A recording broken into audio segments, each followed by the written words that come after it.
అందం, అణకువ ఉన్న అమ్మాయి జీవితంలో భర్త, పిల్లలతో సంతోషంతో తన కుటుంబంతో ఉండాలని కోరుకునే ఒక మిడిల్ క్లాస్ అమ్మాయి. అనామిక చదువు పూర్తి చేసుకుని మంచి జాబ్ వస్తే అమ్మ, నాన్నకు తోడు నిలవాలని, తన చెల్లికి, తమ్ముడుకి మంచి భవిష్యత్తు ఇవ్వాలని అనామిక ఆశ. ఇలా తన కుటుంబం కోసం ఆరాటపడే అనామిక తన వాళ్లతో చాలా సంతోషంతో ఉంది. ఒకరోజు అనామిక వాళ్ల నాన్నకు యాక్సిడెంట్ అయింది అని ఫోన్ వచ్చింది. అందరూ టెన్షన్తో హాస్పిటల్కి వెళ్లారు. అనామిక అమ్మ, చెల్లి, తమ్ముడు ఐసీయూ ముందు నిలబడి ఉన్నారు. తండ్రికి ఎలా ఉందో అని టెన్షన్తో డాక్టర్ కోసం వెయిట్ చేస్తున్నారు. కొంత సమయం తరువాత డాక్టర్ గారు వచ్చారు. వెంటనే అనామిక ఏడుస్తూ, మా నాన్నకు ఎలా ఉంది అడిగింది. మీ ఫాదర్కు వెంటనే ఆపరేషన్ చెయ్యాలి అమ్మా, సాయంత్రంలోపు ఆపరేషన్ చెయ్యాలి అంటాడు. అనామిక వాళ్ల అమ్మ, ఎంత డబ్బు అవుతుంది అండి అంది. డాక్టర్ 25 లక్షలు వరకు అవుతుంది అన్నాడు. వాళ్ల అమ్మ ఉన్న చోటే కూలబడింది. మీ పరిస్థితి నాకు అర్థం అవుతుంది కాని, సాయంత్రంలోపు ఆపరేషన్ చెయ్యాలి అని చెప్పి వెళ్ళిపోతాడు. ఇప్పుడు అంత డబ్బు ఎక్కడ నుండి తేవాలి అమ్మా అని అనామిక తమ్ముడు అడుగుతాడు. వాళ్ల అమ్మ, ఉన్న ఇల్లు తప్ప ఏం లేదు, అది అమ్మినా అంత రాదు. ఏం చెయ్యాలో అర్థం కాక ఏడుస్తుంది. ఇప్పుడు అనామిక డబ్బు కోసం తన పయనం ఎటువైపో. అనామిక వాళ్ల తమ్ముడుతో డబ్బు కోసం ఇల్లు అమ్మాలని వెళితే 5 లక్షల కన్నా ఎక్కువ రావడం లేదు. ఏం చెయ్యాలా అని తెలిసిన వాళ్లని అడిగిన ఎవ్వరూ లేవు అంటున్నారు. డాక్టర్ గారిని కలవడానికి అనామిక వెళ్ళింది. డాక్టర్ గారు, అంత డబ్బు సర్దుబాటు అవ్వడం లేదు. ముందు ఈ డబ్బు కట్టేస్తాను, ముందు ఆపరేషన్ చెయ్యండి. ఉన్న డబ్బు కూడా 2 రోజుల్లో కట్టేస్తాను అండి అంది డాక్టర్. హాస్పిటల్ రూల్స్ ఒప్పుకోవు అమ్మా, అయినా 2 రోజుల్లో ఎలా కడతావు చెప్పు అంటాడు. అనామిక ఏం సమాధానం చెప్పలేక ఎలా అంత డబ్బు తేవాలో అర్థం కాక మౌనమే వహించింది. అంతలో నర్స్ వచ్చి సర్ వేదవతి గారు వచ్చారు అండి అని చెప్పేసరికి, డాక్టర్, వెంటనే పంపించు ఆవిడని, నేను కలుస్తా అన్న కదా ఎందుకొచ్చారు అని టెన్షన్ పడతాడు. అంతలో వేదవతమ్మ లోపలికి వచ్చి నమస్తే డాక్టర్ గారు అన్నారు. నమస్తే అమ్మ, మీరు ఎందుకు మేడం వచ్చారు? నేను వచ్చి కలుస్తా అన్నాను కదా. నేను చెప్పి 6 నెలలు అవుతుంది, మీ నుండి ఏ ఆన్సర్ రావడం లేదు. నేనే రావాల్సి వచ్చింది. ఏం చేయమంటారు? నా మనవుడు రేపే వస్తున్నాడు. వాడు వస్తే ఇలా ఉండదు, మీకు తెలుసు కదా అంటారు. మేడం, సర్ వస్తున్నారా అని టెన్షన్తో అడుగుతాడు డాక్టర్. అవును, వాడికోసం మీకు తెలుసు కదా, కోపంతో మిమ్మల్ని ఏమన్నా అంటాడేమో అని ఒకసారి చెప్పి వెళ్దామని వచ్చాను డాక్టర్. మేడం, నేను ట్రై చేస్తున్నా, ఒర్జిన్ అమ్మాయి దొరకడం లేదు అన్నాడు. వాడు పెళ్లి చేసుకోరా అంటే సమయం దాటే వరకు చేసుకోలేదు. ఇప్పుడు సంవత్సరంలోపు వారసుడు కావాలి. ఏం చెయ్యాలి నేను అని బాధపడతారు వేదవతి. అప్పుడే అనామికను చూస్తారు. వేదవతమ్మ, ఈ అమ్మాయి ఎవరు అని అడుగుతారు. వాళ్ల ఫాదర్కి యాక్సిడెంట్ అయింది. ఆపరేషన్ చేయాలి, డబ్బు సర్దుబాటు అవ్వలేదు అంట, దానికోసం మాటాడానికి వచ్చారు మేడం. అనామికకు అక్కడ విన్నది అంత అర్థం కాకున్నా, వయస్సులో పెద్ద ఆవిడ అని ఆవిడకు చేతులు జోడించి నమస్తే అండి అంది. వేదవతమ్మకు అనామికను చూస్తుంటే చాలా ముచ్చటగా అనిపించింది. నీ పేరు ఏంటి అమ్మా అంది. అనామిక అండి అంది. అనామిక, సర్ మా నాన్నను కాపాడండి అంది. డాక్టర్కు జాలి అనిపించి అప్పుడే ఒక ఆలోచన వచ్చి, నువ్వు ఏం అనుకోను అంటే సరోగేట్ మదర్ అవుతావా అమ్మా అంటారు. అనామికకు ఏమర్థం కాక సర్ అంటుంది. అవునమ్మా, నువ్వు బిడ్డను మోసి కని ఇవ్వాలి, వాళ్లు డబ్బు ఇస్తారు. మీ నాన్నకు ఆపరేషన్ చేసేద్దాం అంటారు. అనామిక జీవితం మీద ఎన్నో ఆశలు పెట్టుకుంది. తన భర్త, పిల్లలతో అందమైన కుటుంబం. ఇప్పుడు అంత తలక్రిందులై జీవితం ఎటు పయనమో అర్థం కాక ఏడుస్తూ నిలబడింది. తన తండ్రిని ఎలా అయినా కాపాడుకోవాలి. తన ముందున్న దారి డాక్టర్ చెప్పింది. అనామిక ఆలోచిస్తూ నిలబడింది. డాక్టర్ ఏమంటున్నారో అనామిక కోసం వచ్చిన వాళ్ల అమ్మ, చెల్లి, తమ్ముడు వాళ్ల మాటలు విని తను ఏం నిర్ణయం తీసుకుంటుందో అని టెన్షన్తో చూస్తున్నారు. అనామిక వాళ్ల అమ్మను చూసి పట్టుకొని ఏడుస్తుంది. వాళ్ల అమ్మ తన కూతురు జీవితం ఏమవుతుందో అని భయపడుతున్నారు. వాళ్ల బాధను చూసి అమ్మ, అనామిక, నీ అమ్మ తనముతో మీ నాన్నను బ్రతికించుకోవడానికి తాపత్రయపడుతున్నావు. నీ ఔన్నత్వానికి చేతులు జోడిస్తున్నాను అమ్మా అంటారు. అయ్యో మేడం, మీరు పెద్దవారు, ఇలా చేయొద్దు అంటుంది. వేదవతి, అనామిక అమ్మగారి నీ చూడమ్మా అంత సర్దుకుంటుంది. డాక్టర్ గారు, ముందు వాళ్ల నాన్న ఆపరేషన్ చెయ్యండి అంటారు. అనామిక వాళ్లకి ఓ పక్క సంతోషం, ఓ పక్క బాధ. ఓకే మేడం అని డాక్టర్ గారు వెళ్లారు. అదే రోజు సాయంత్రం వాళ్ల నాన్నకు ఆపరేషన్ అయింది. ప్రమాదం తప్పింది అని టెన్షన్లో నుండి బయటపడ్డారు. తరువాత రోజే అనామికకు అన్ని టెస్టులు చేసి రిపోర్ట్ కోసం వెయిట్ చేస్తున్నారు. ప్రపంచంలో ప్రతి వస్తువుని డబ్బుతో కొనవచ్చు అనుకునే వ్యక్తి అమ్మతనాన్ని కూడా కొనాలి అనుకుంటున్నాడు. తనే వేదవతిగారి మనవడు వశిష్ఠ. అమ్మతనం అంటే ఒక వరం. తన పిల్లలకు అమ్మ ప్రేమ పంచి వాళ్లకు మంచి భవిష్యత్తు ఇవ్వాలని కోరుకునే అమ్మాయి అనామిక. ఒకరిది పంతం, ఇంకొకరిది ప్రేమ, ఒకరిది ఆశ, మరొకరిది అమ్మతనం. ఎవరి కోరికలో న్యాయం ఉందో వాళ్లదే విజయం. వేదవతిగారి మనవడు వశిష్ఠ ఇండియాకి వచ్చి ఇంటికి వెళ్లాడు. వాళ్ల అమ్మమ్మ వేదవతి, రానాన్న అని ప్రేమతో ముద్దు పెట్టుకున్నారు.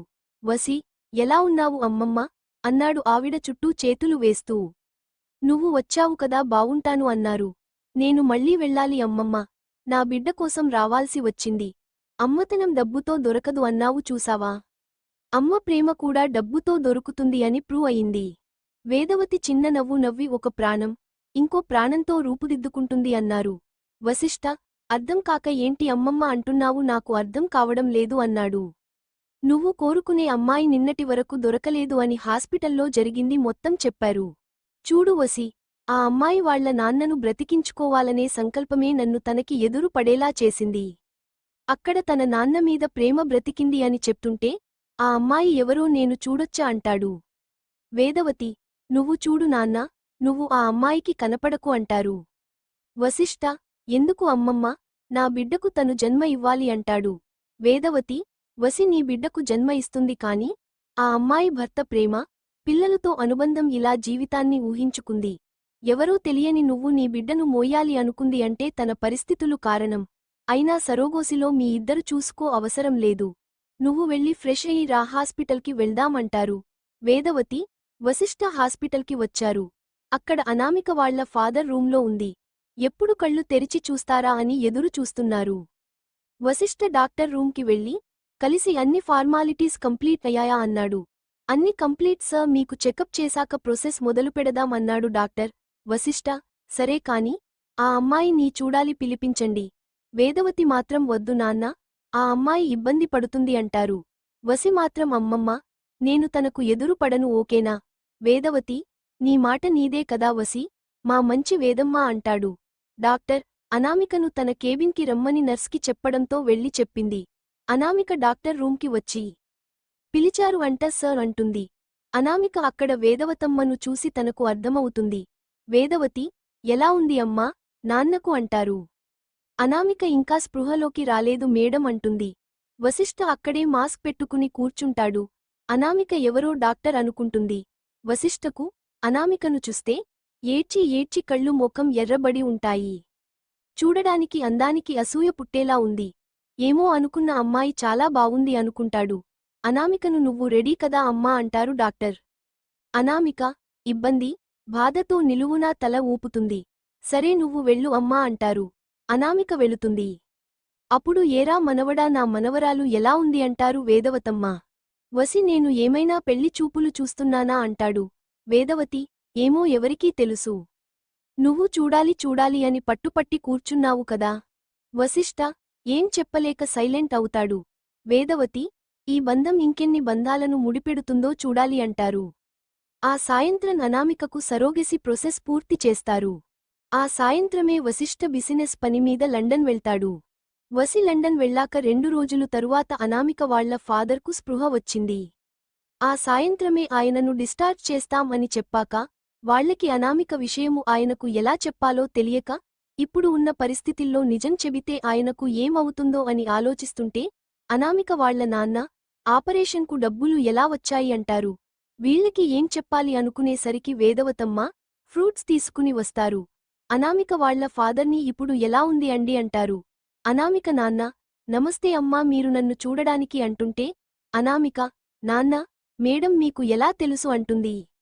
ఆవిడ తెలియకపోవడం ఏంటి అమ్మా, ఎంతో మందికి జీవనాధారం కల్పిస్తారు. కష్టంలో ఎవరు ఉన్నా ఆదుకునే వారిలో ముందు ఉంటారు వేదవతమ్మ. అనామిక అలా చూస్తూ ఉండిపోతుంది. వేదవతి, మాకు చేతనైనది చేస్తున్నాము అంతే, నేను మీతో కొంచెం మాటాడాలి అనామిక కోసం అంటారు. అనామిక వాళ్ల అమ్మ టెన్షన్తో చూస్తారు. ఆయన అనామిక కోసం ఏంటి అమ్మా అంటాడు. అమ్మా, అనామిక మీరు కొంచెం బయటకి వెళ్ళండి అంటుంది. అనామిక మేడం అని టెన్షన్తో చూస్తుంది.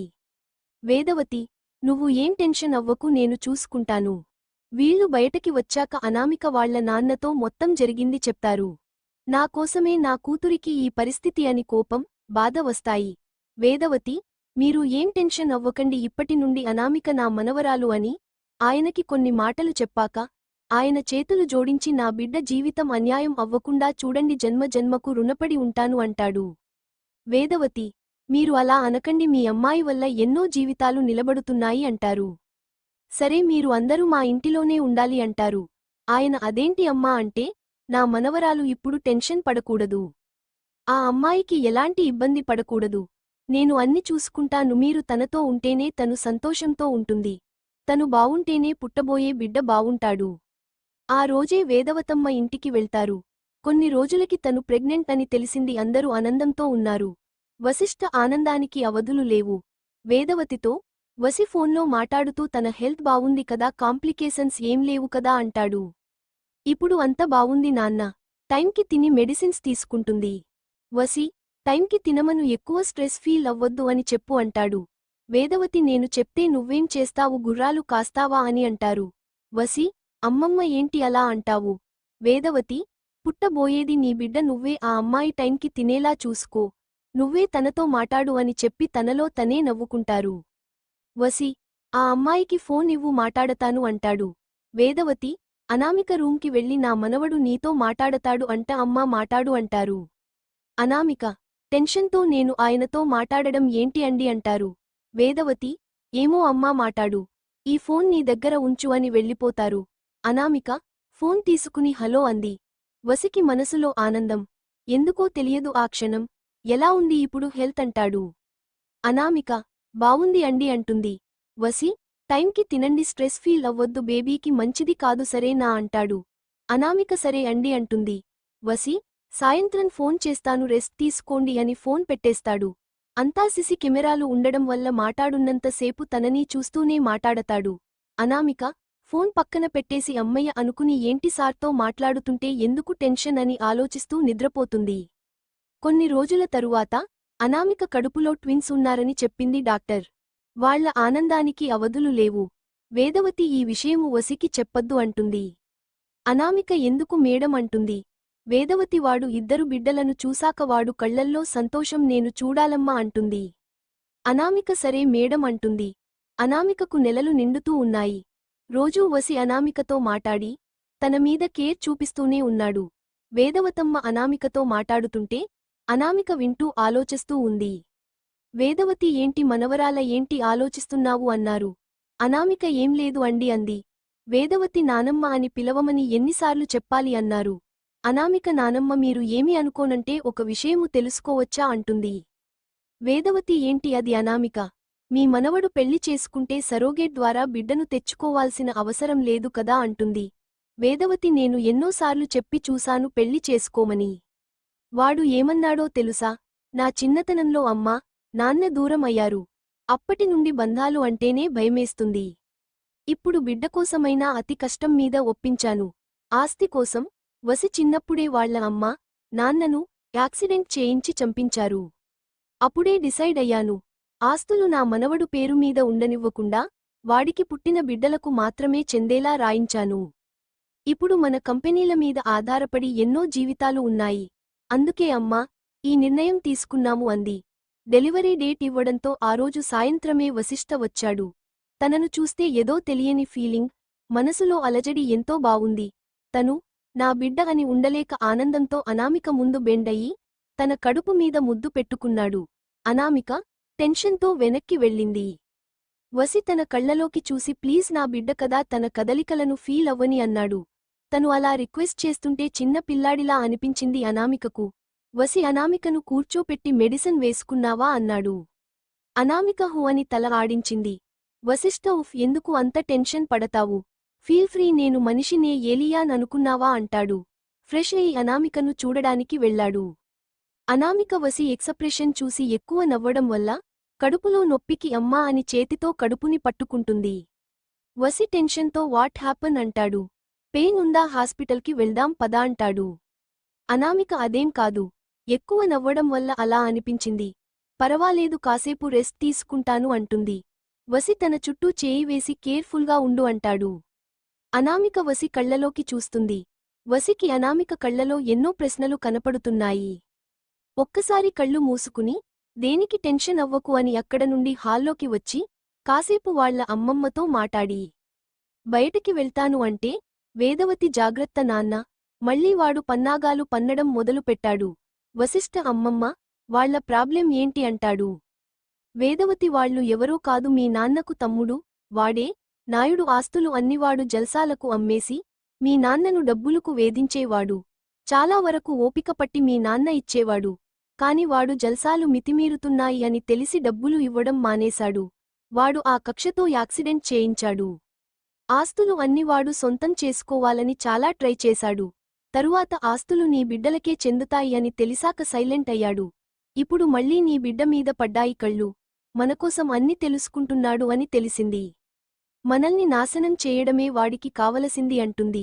వశిష్ఠ నా బిడ్డ జోలికి వస్తే వాడు ఈ లోకంలో ఉండడు అని, నేను చూసుకుంటాను నువ్వు టెన్షన్ పడకు అని బయటకి వెళ్తాడు. అనామికను అందరూ కంటికి రెప్పలా చూసుకుంటున్నారు. అనామిక ఓ రోజు ఇంటి బయట పూల మొక్కలు ఉంటే వాటిని చూస్తూ కూర్చుంది. కొన్ని రోజులు నుండి తన బిడ్డలు కదలికలు తనలో తెలియని ఆనందం. ఎప్పుడు తన పిల్లలను చూస్తానా, ఎప్పుడు అమ్మా అని పిలిపుంచుకుంటానా అని మురిసిపోతుంది. కాని, నేను పిల్లలు పుట్టాక వీళ్లకి ఇచ్చి వెళ్ళిపోవాలి అని కన్నీరు పెడుతుంటే మేము ఉన్నాము అంటూ పిల్లలు కదిలారు. కడుపు మీద చేయి వేసుకుని ఏడుస్తుంది. అప్పుడే వేదవతమ్మ, అనామికతో మాటాడదామని వచ్చి తను ఏడవడం చూసి అమ్మా, నా చిట్టి తల్లి ఎందుకు ఏడుస్తున్నావ్ ఎవరు ఏమన్నారు అంటుంది. అనామిక ఎవరు ఏమనలేదు అంటుంది. మరి ఎందుకు ఏడుస్తున్నావంటుంటే అప్పుడే అక్కడికి వచ్చిన వశిష్ఠ వాళ్ల మాటలు వింటాడు.